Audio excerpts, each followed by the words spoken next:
Okay, good morning, everyone.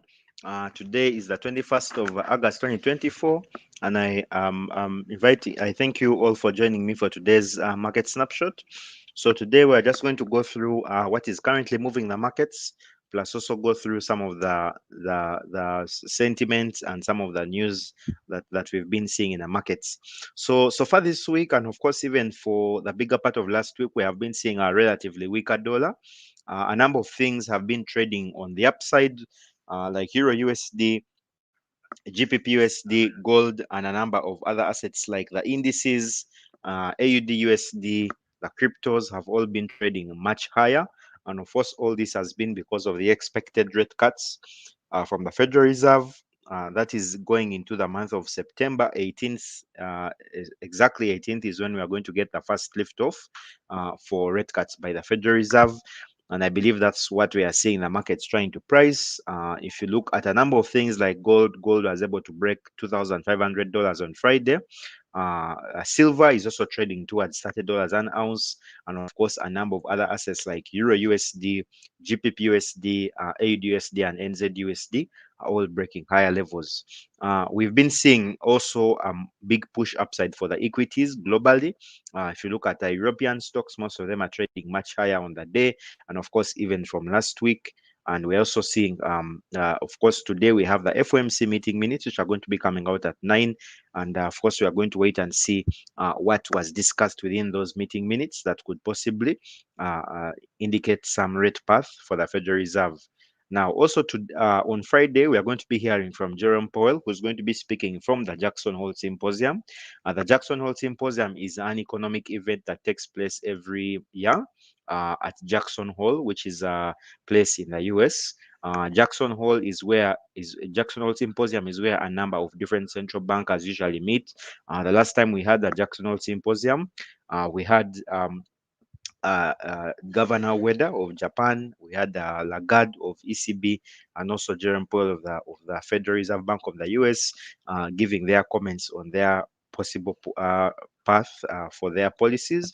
And if we get any comments from Jerome Powell regarding what he sees or what he sees the Fed doing within the month of September, then I believe we are going to see some potential moves there for the markets.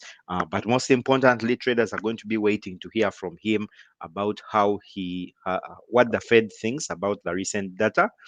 He might make some comments on the data we have been getting, like the inflation data and the NFP data that we got on the 2nd of August, or he might wait and mention that they will decide at their next policy the next policy meeting, which is going to be in September. Now, we got some comments coming in from Bank of Japan. As you can see here, there were some comments we got. That is from the two research papers from Bank of Japan, where they were making a case for further rate hikes. And again, this is ahead of the potential. This is ahead of the meeting, or ahead of the meetings that are going to be taking place on the 23rd of this month, where some members of the Bank of Japan Monetary Policy Committee will be going before the Senate of Japan, and they will be making a case for rate hikes. So according to the paper, it is indicating that there's the reason why Bank of Japan needs to act on the rate cuts is because of the inflationary pressures. Bank of Japan for close to 2 decades has been trying to reignite inflation in its economy, and now that the inflation is really high, it now wants to hike rates, and it's making a case for that. Now, what this means for traders, and again, for those of you that have been trading the yen pairs, you notice that the yen has been relatively strong. And of course, the reason for that has been the expected rate hikes, but also many institutions and different traders are short on the yen pairs. Reason because of the change of policy by the Bank of Japan.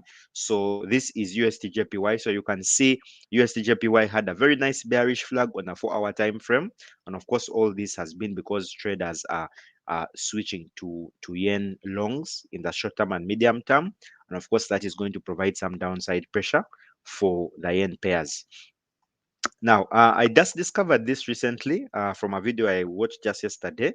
I'm not so sure how many of you are aware about this, but the Bank of International Settlement recently, that was in January 2023, changed its Basel regulations to indicate that gold is now a tier one asset with a 0% risk weighting, similar to cash and government bonds.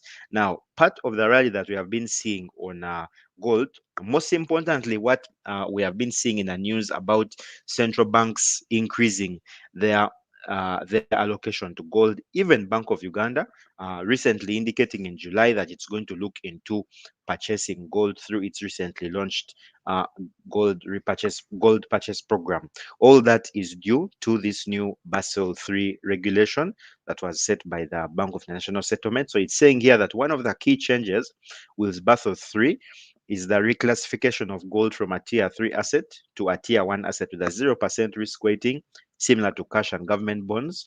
Gold's previous classification as a tier 3 asset meant that banks had to hold more capital against their gold holdings. Now, that means that we are going to see more and more institutions taking up gold, especially those that are within that tier 1 classification. Now, it's indicating here that this is expected to have a positive impact on a gold market. With banks increasing their gold holdings to meet new requirements, demand is likely to surge overall.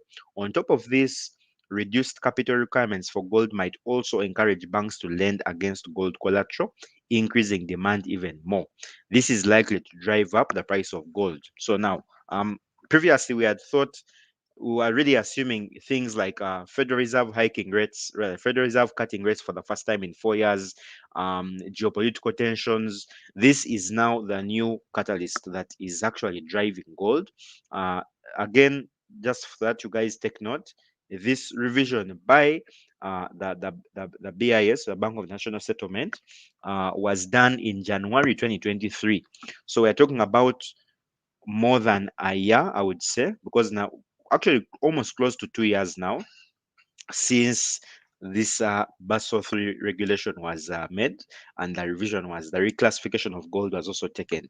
So this should definitely put potential move higher for gold, and we are going to see how this is going to press gold to the upside. Now, crossing over to a few things, I'm just going to go through a few charts from here before I cross over to the MT5. Now, going through USD JPY, again, USD JPY, it's been having a very nice structure to sell, as you can see. We sold very nicely from this level in anticipation of the Bank of Japan hiking rates rather. And when they actually hiked the rates, that was on the 31st of July. We saw a very sharp push to the downside. And then, of course, we saw a steady move to the upside before we saw this move potentially reversing and moving to the downside. So USD JPY is looking relatively bearish at the moment. And it's not only this, but if you cross over to other pairs like GPP JPY, you'll notice how a number of them are forming some kind of bearish flags, indicating that we might see some more selling momentum there as we go into 23rd of August. CAD JPY, similar kind of move. We are seeing a bit of bearish momentum, and I believe this is likely to also continue, possibly pushing this currency pair more likely to the downside. Now let's cross over to the MT5 to see what else we have on our charts. In case you have any questions whatsoever, you can ask questions. You can just send in your questions and I'll be able to handle them after the session. Thank you.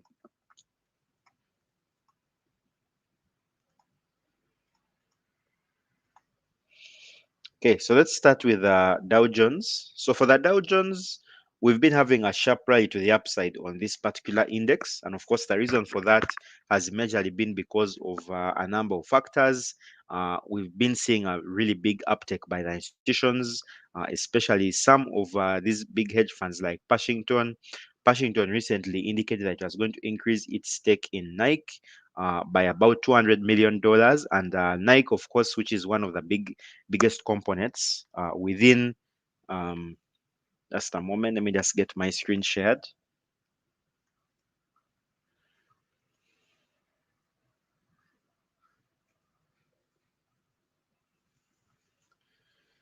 So we're talking about the Dow Jones. So the Dow Jones has been on a very, very nice steady uptrend. That chart will be shared in a moment. We had a golden cross on the Dow Jones on the 4-hour time frame. This crossover took place just on the 14th of August.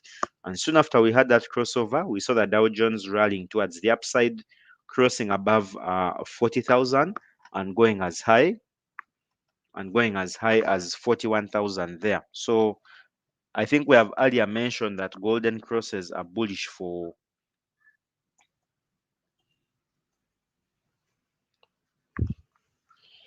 Okay, guys, just give the chat a moment. Just waiting for. Excuse me. All right. So, so there are a number of things that have been behind this rally on the Dow Jones, and why we might see this Dow Jones likely staying relatively elevated for now. There's a lot of bullish momentum on it. This is a nice demand move on this particular asset where we have been seeing it having a number of liquidity sweeps to the upside, indicating to us again that there is more upside that is expected. Now, currently, the Dow Jones is facing some resistance or supply along this area here, which of course previously was a supply zone where we saw it having a grab on liquidity towards this level of 41,000 before reversing to the downside. So I'm really keeping an eye on how we are going to perform or how we are going to do around here. Some of the catalysts in some of the stocks have been like Boeing. Boeing recently again indicated that it was going to hold off. It was going to hold off the tests for its aircraft. I'm sure most of you have come across the Boeing 777 or you've ever traveled in it. The most popular plane for Boeing is actually this Boeing 77 Dreamliner. Uh, and of course, Boeing was scheduled to make a revision to its plane. The new plane looks a bit like this, as you can see. There are some revisions it has made really to the size. It looks much slimmer than it was before. Okay, just need my chat shared. Okay, sorry for that. I'm just waiting for the chat to get shared. Yeah, so Boeing had indicated that it was going to resume, rather to finish its tests for its new Boeing 77, which looks a bit like this. This is Boeing's most popular plane, and we're expecting that this particular uh, uh, this Boeing 77 would look a bit like this. However, there were some design flaws with it, and they decided that they are going to hold off. They are going to hold off. Just a moment. They decided that they're going to hold off flight tests. That is due to a part failure. So Boeing actually collapsed about 4% on that news. And I believe if we see more decline on a Boeing, then we should see potentially some moves lower for the Dow Jones. The other one, of course, has also been uh, uh, the other one, of course, that has one of the reasons that has been holding the Dow Jones higher has been how some of the consumer staples and the consumer discretionary have been performing. If you look at stocks like the Walmarts, stocks like Coca-Cola, the Cisco's, all those are doing quite well, and those are reasons why the Dow Jones is looking quite elevated at the moment. So I'm keeping an eye at this supply zone here, waiting to see how it does in this area here. So if we see a potential move to the downside, then I suspect it's going to be within the supply zone. We need to take out 41,000 for us to have a continuous move to the upside, but I should be looking to sell around these levels here, just in case we are unable to move to the upside. I'll be looking for a sell around here to possibly take us to these levels down here. Now, crossing over to the Nasdaq. Nasdaq at the moment, one of the main catalysts for any moves on Nasdaq are first of all the earnings that are going to get from Nvidia. Nvidia is expected to have earnings on the 28th of this month, and one of the things that will really impact the move on Nvidia is going to be, rather on Nasdaq, is going to be the Nvidia earnings. If we get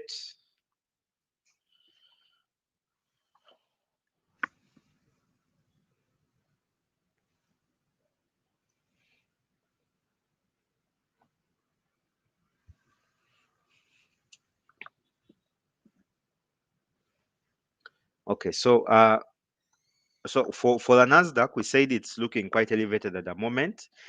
We're expecting. Sorry about that, guys. I think the chart is now showing. Okay, so for the Nasdaq, Nasdaq has been quite elevated at the moment, and of course, the move to the upside was majorly driven by deep buying by institutions, especially hedge funds, and of course, a number of these tech stocks again are under strong demand, especially by Wall Street, asset managers on Wall Street. So every dip has to be bought, and that's why you can see the dip that we had from the 5th of August was immediately bought. We had a higher low there, of course, formed around this level. Currently, Nasdaq looks like it's about to create a golden cross around here on the 4 hour, which again could possibly propel it even higher towards these levels up here. Now, what is currently driving demand for some of the stocks here is strong earnings, and of course, Nasdaq tends to do well in times of low inflation. One of the reasons that pushed Nasdaq, especially last week, to the upside was the low inflation numbers we got. So currently, there is some kind of an asymmetrical triangle forming on a Nasdaq, and I want to see which area it goes to. So my first target for a break to the upside will be towards that level of 20,077. And of course, if we fail to achieve that level, then I will be looking towards selling the Nasdaq towards the 200-day moving average level there around 19,134. But at the moment, the tech stocks are looking quite bullish. Yesterday, Nvidia was up about 4%. And of course, ahead of its earnings, it's very likely Nvidia could break to the upside. And if Nvidia earnings increase even to as little as $200 a share, I suspect we are likely going to see a push towards the all-time high, which is around 20,070. Crossing over to gold, gold has been quite elevated at the moment. I've added my Fib retracements on gold from our record high, which is around 25,031. And according to those Fib retracements, these are the levels that you can expect gold to go to. The first level to target gold is going to be around 24,093. If we get a break below that demand zone for gold, then the next target will be entering this demand where we got a draw on liquidity. That was on, I believe this was on Friday. Before gold had a sharp move to the upside, it went briefly into it went briefly into 24,080, 24,070, and that's where we saw buyers picking up and taking it back to the upside. So gold currently has created a lower high on its 4 hour time frame, indicating that it could be doing a reversal at the moment, but we need to wait and see just how strong this reversal is. Uh, for now, if you're selling it, you might be looking for a sell, aiming to take it towards that 61.8% retracement level there. Take note, however, that around here is where gold's demand zone is, that took it above its all-time high around this area here. If we get a nice break below that 61.8% level, and of course it will also be below gold's 50-day moving average, we'll be aiming towards taking gold all the way this side. This would be a bit of a stretch. So I think the first targets for gold, if case we see a sell or a failure to break the 2530 level, would be aiming for 24931. And of course, if that level is taken, then of course we shall be aiming for that fib level of 2482. Again, if that one is taken out, then gold would have to manage to take out the buyers that are around this area here, therefore taking it all the way down below 2470. But for now, we need to see how structure forms around here. We have our highest high there. We have already now a lower high. Again, if this pattern continues, it's likely that we are going to see a push to the downside. It would also be wise for those of you that can, maybe you can add a divergence tool. So whenever I'm using divergence, I want to use the awesome oscillator. So the awesome oscillator is a very good tool just to track if there's any kind of divergence on gold. And ideally, how you'd be using this tool is in case gold forms a higher low, you'd want to make sure the divergence is forming a higher low also. Rather, if gold is forming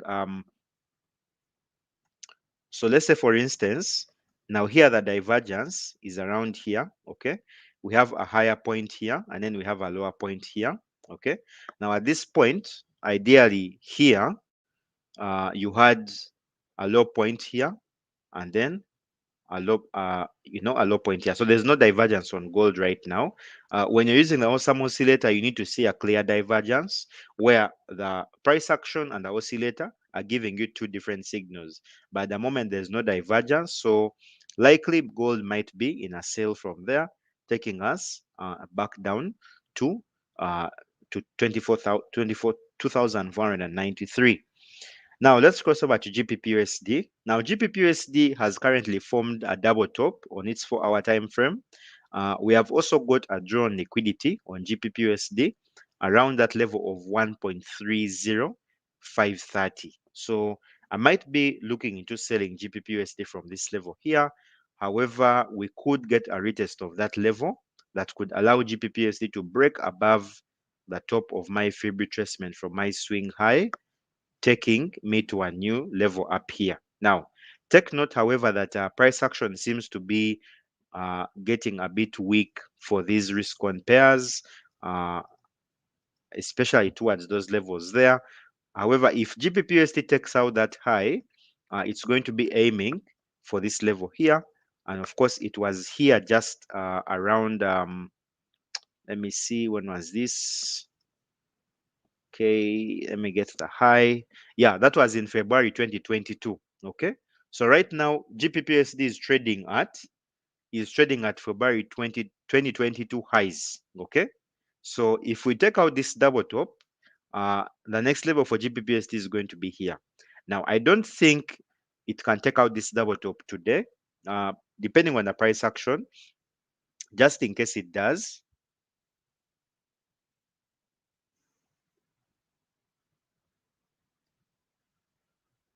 okay, just in case it does, just in case it does, then of course we shall be aiming for this level here. Going back to the 4-hour time frame, for the 4-hour time frame, essentially this is how things are looking like. We have a clearly formed double top now that is likely to break soon, taking us to the upside.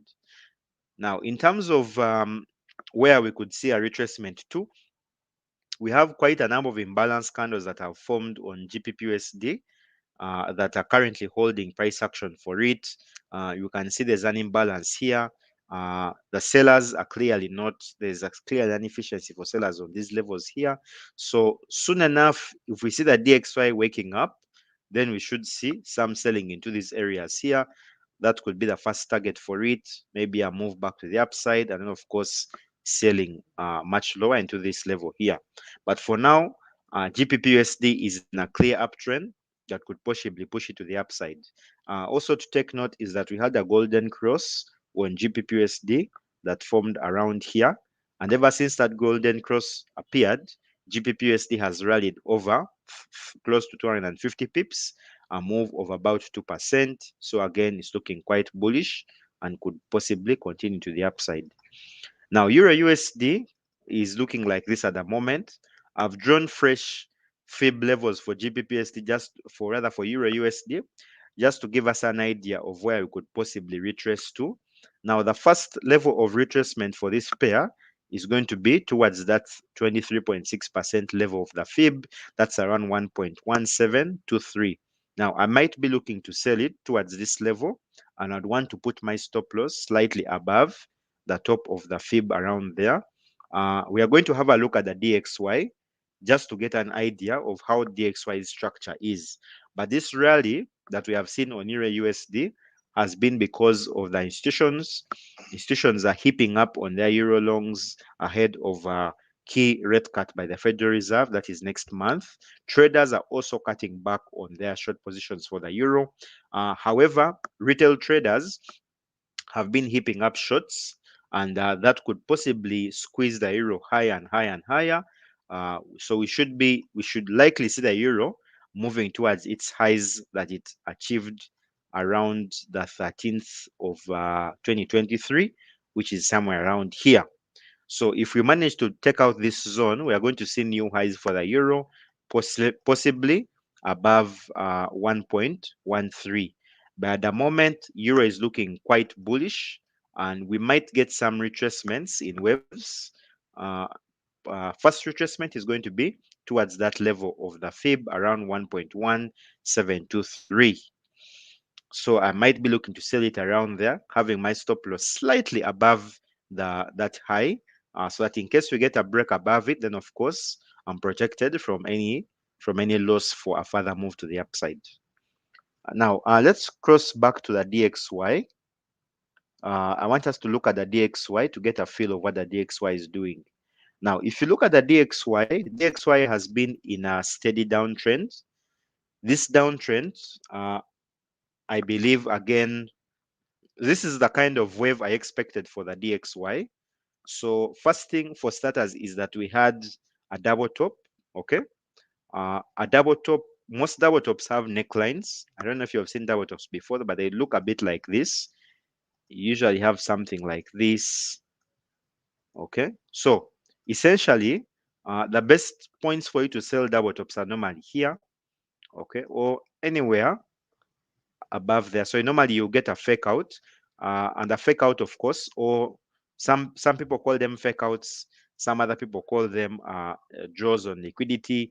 They have different names, but essentially the idea with this, give the chat a minute. It's going to be shared. Give it a minute to be shared.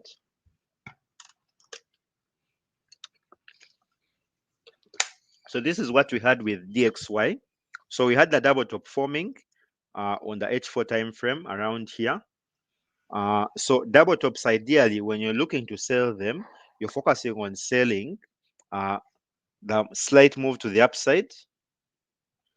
Yeah, guys, my apologies with the screen sharing. There's a bit of a lag there, but I'm sure it's going to be handled. So now, this is what we had with. So this is where your idea you look to sell. You look to sell. You look to sell at these peaks, okay, setting your stop loss slightly above them. The best sell, however, is the one where the fake out is there, okay? Especially when the fake out has a sharp wick to the upside, it normally means that you're going to have a sharper sell.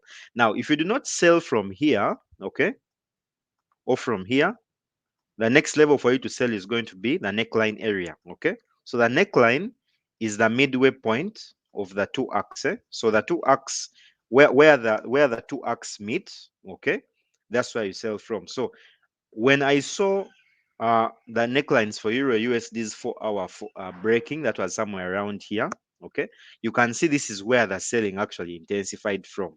So from 104, we had a very, very sharp sell on Euro USD, rather on DXY, and the structure for the DXY has now changed fully bearish, especially after we had the second move there. So right now, the dollar is in a structural downtrend, okay?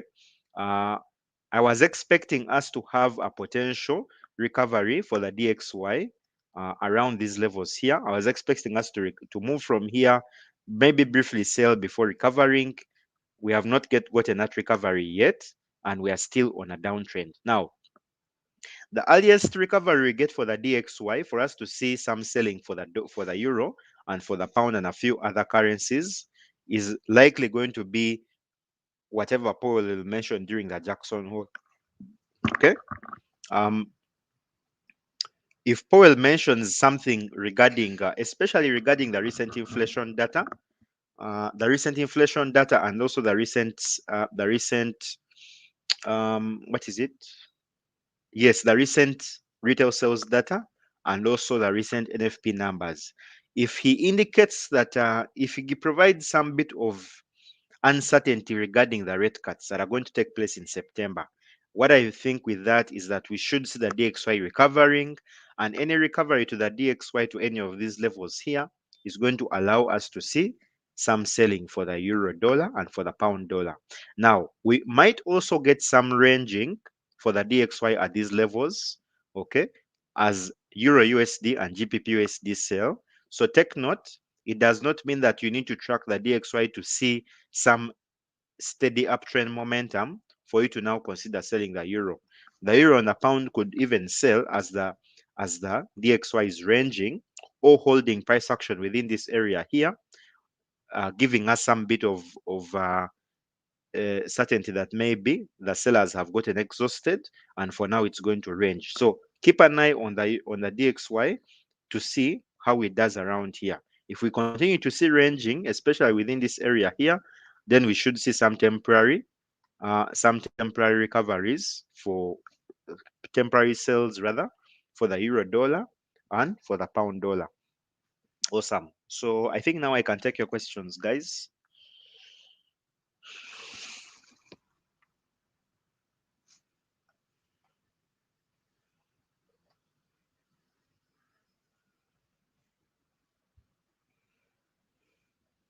Oh, yes. Good morning, Joseph. I've just been informed that the video on indices is going to be available on FX Pesa's YouTube today afternoon. So stay tuned for it. You can just keep checking on FX Pesa's YouTube channel for you to get information on that. DXY, I think I'm through with it. I'm through with analysis on DXY.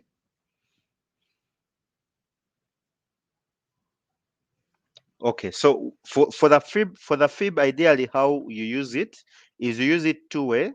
First thing is you use it when you're looking for potential selling points, or you use it whenever you're looking for potential buying points. So ideally, when you have a clear chart, let's say for instance you have a chart like this. So I can pull up, maybe I need to pull up a chart that has very good price action. Okay. Fibs don't work well on everything. You normally want to get a chart with a very nice price action. Maybe you can pick let's pick like the Nasdaq for instance. Okay. So for the Nasdaq, I'm just going to come here and add my template. So this is my template. Okay. Very nice clear price action. Really nice moves there for the Nasdaq, the way it's moving there. Okay. So I'm just going to simply come here, and once you've determined, you first have to determine on your chart where the swing low is. Okay. So swing lows are the point of retracements, okay, or where the chart has bought from. Okay, those are the swing lows, because on every chart we have swing lows and swing highs, where the uptrend starts from, okay, and where the downtrend starts from. I've been informed that we have a video on the Fibonacci. That's under FX Pesa's Academy playlist. So I think you can keep an eye. You can go and watch that for more information. But let me just give you a brief on it. So when you're adding the fib, you mark your swing highs and swing lows. Okay. So swing highs is where the market sold from, and then swing lows is where the market bought from. Now, let's assume that this hasn't happened yet. Okay.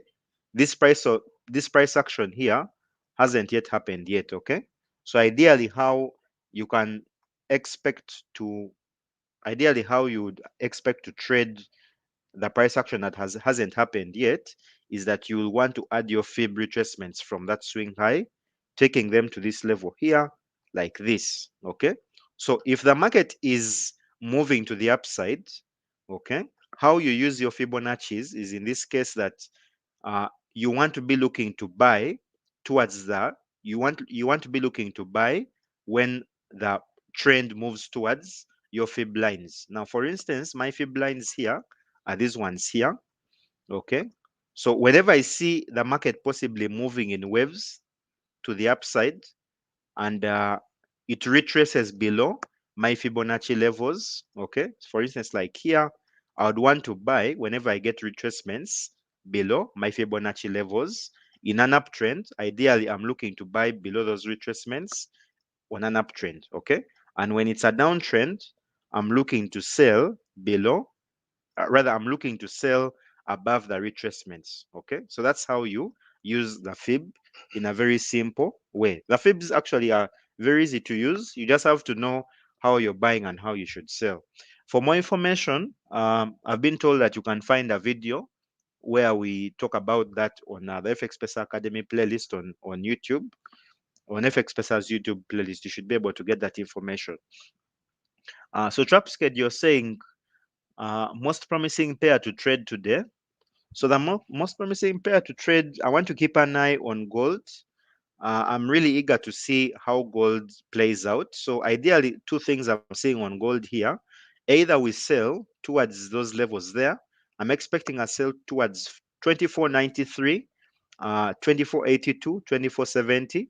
And I'm also keeping an eye on how gold manages 25.30. Okay. It made an attempt today to move above 25.30, and then it got stopped on its tracks around 25.20, and then we had some selling from there. So I'm really keeping an eye to see how it performs. If we get a break towards 25.31, two things: either we have a sustained break above, or we have another move like it did here, where it moved up, and then of course after moving up, maybe it may do a fake out from here and then now start selling. Okay. Yeah, so I'm looking forward to that on gold. One, what you're asking about Basel III. So the Basel III regulations were released by the BIS, the Bank of International Settlement, and in the new regulations which they released, that was last year around 2023. Again, I was not aware of this. I just discovered this yesterday. They reclassified gold from a tier 3 asset to a tier 1 asset. And of course, the reason for this is because of how gold has been performing. It's indicating here that the implication of this new Basel III on the gold market is that we'll then see an uptick on gold holdings. Okay. Just a moment. I think you should see the screen in a moment. Yeah, so you can read this online. You just search and see. So this is actually, we've been talking about how central banks are buying gold, institutions are buying gold, retail is buying gold. That's merely the main reason why they have been buying. That's actually what is important for you all to know, is that it's from a regulation standpoint, not merely from interest by the central banks, but merely compliance by the central banks that they have to abide. So we are seeing how gold has become an attractive asset. And this article is actually indicating that because of this Basel III, this could ideally push the demand for gold higher, and in turn also push the price of gold even higher. That's why this is one actually of the inherent reasons of gold's upside momentum, especially within this year of 2024. It's because of that. Awesome. Any more questions, guys?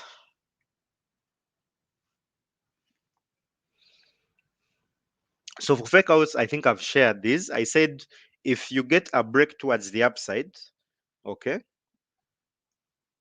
if you get a break towards the upside and you get a liquidity sweep or a liquidity grab, whatever they call it, any candle you see that, where you see a candle with a very long wick to the upside, that's normally a fake out. So whenever you see uh, a move, okay, to the upside with a liquidity sweep, it means that it's actually tricking you into buying, but it's actually not buying, it's going to sell. Okay, so that fake out, that's what we normally call or rather the grab on liquidity is normally what we call a fake out. So I hope you have seen that. uh,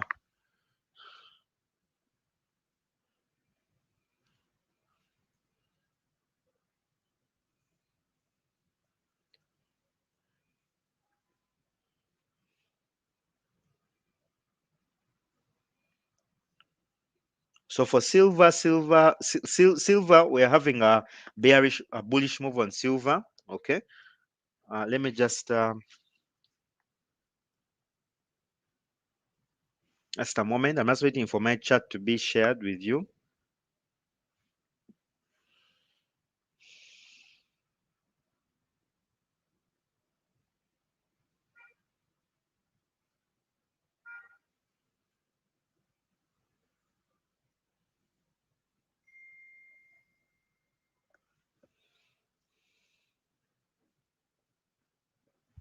So for silver, if you come and look here, okay, just a moment, guys. Yeah, so for the person that asked earlier about the DXY, this is what we were saying. Okay, so if we have a move to slight move to the upside, then of course liquidity grab, where you find the wick like looking a bit like this. Okay, where the wick, it's a very long wick to the upside, that normally means that there's going to be a fake out. Now silver has been a bit lagging compared to gold. I was expecting silver to have a break towards $30, but it's still having a bit of indecision there. We had a nice breakout on Wednesday where it broke structure around here and it had a steady move to the upside. It's still looking bullish, and I'm expecting silver to possibly reach as high as $31, but it's taking its time. The price action on silver is very, very slow. If you're looking for something with more speed, then you might want to focus on gold. If you are a swing trader and you have enough patience, then maybe silver is your best bet. Yeah. I think I'm through with the Dow Jones.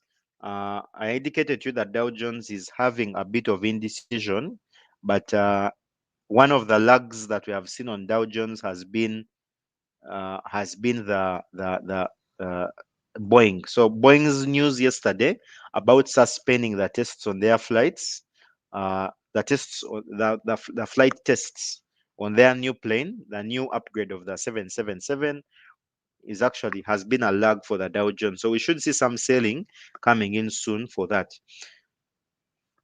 For the JPY pairs, again, guys, you might have to go back to the earlier part of the snapshot because I already covered it. I said the JPY pairs are in a steady downtrend because of the expected rate hikes that are going to be coming as soon as October. Awesome. Any more questions?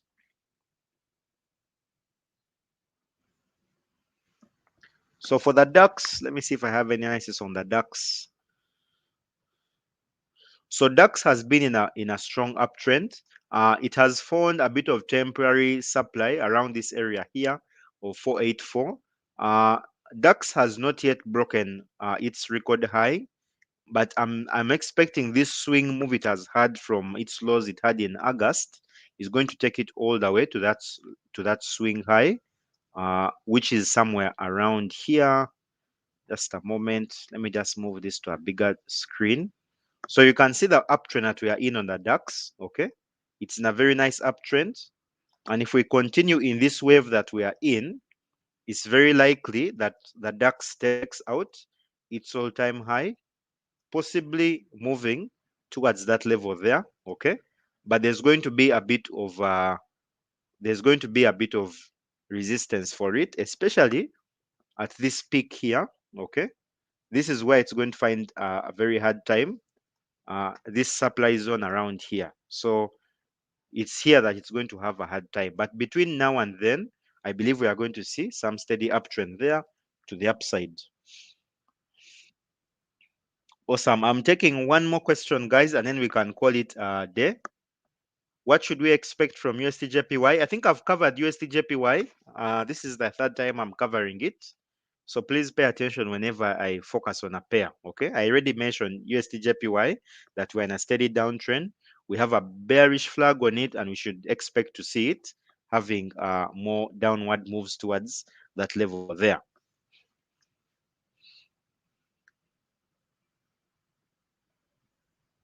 Actually, Apollo, no, that the Basel III information has been out there.